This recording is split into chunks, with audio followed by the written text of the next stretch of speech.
வணக்கங்க. இன்னைக்கு எங்கள் வீட்டில் முருங்கைக்கீரை சாம்பார்.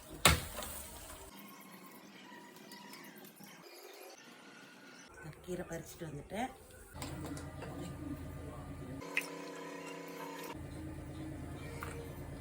கொஞ்சம் நல்லெண்ணெய் ஊற்றுறேன். சின்ன நெல்லிக்காய் அளவுக்கு புளி ஊற வச்சு கரைச்சி வச்சுக்கோங்க. பருப்பு நல்லா வெந்துருச்சு. மாங்காயும் போட்டு வச்சோம்னா ரொம்ப நல்லாயிருக்கும். காரத்துக்கு தகுந்த மிளகாத்தூள் போட்டுக்கோங்க.